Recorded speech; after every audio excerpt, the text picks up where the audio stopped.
আসসালামু আলাইকুম। ডিসেম্বরের সুন্দর একটা সকাল, আর আমরা আজকে ছাদ বাগানে চলে এসেছি কিছু হারভেস্টিং করার জন্য। ছাদের এক কোণায় সুন্দর কিছু কসমস ফুটেছে। শীতকালে এই ফুলটা দেখতেও খুব সুন্দর লাগে। এই যে দেখেন কি সুন্দর বানানা সিম হয়েছে।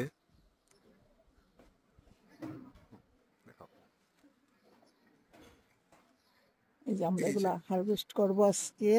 এগুলো হারভেস্ট করতেছি আমরা আজকে। ভর্তা খাবো।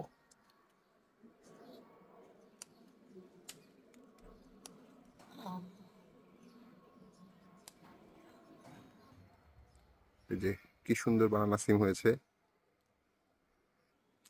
আজকে চিন্তা করেছি লাউ পাতা দিয়ে শুটকি ভর্তা খাবো, তাই এই যে এখান থেকে লাউ পাতা নিচ্ছি আমরা।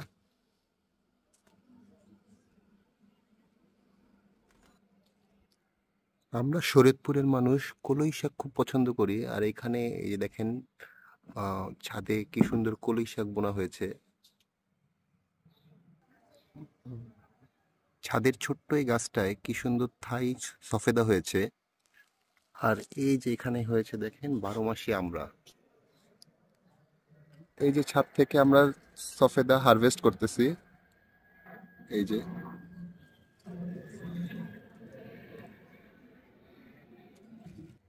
আর এই জিও ব্যাগে দেখেন কত বড় একটা সজনা আর সিম গাছ হয়েছে।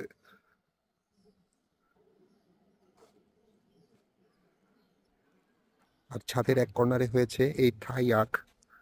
এটা হচ্ছে থাইল্যান্ডের আখ। আর এটা দেশি আখ, এখনো ছোট আছে, খুব দ্রুতই বড় হয়ে যায় এগুলো। এদিকে ছোট ছোট মরিচ গাছে কি সুন্দর মরিচ হয়েছে। আর এই যে আমার আম্মু এখানে হারভেস্ট করতেছে মরিচ। ছাদের মরিচ দিয়ে আমরা রান্না বান্না করে থাকি নর্মালি।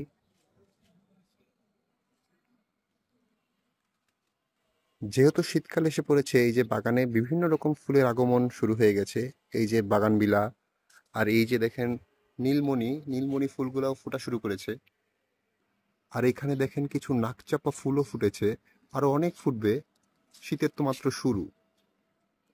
আর এই যে থাই পেঁপে গাছে দেখেন কি সুন্দর পেঁপে হয়েছে। এটাও আমরা কাটবো এখন।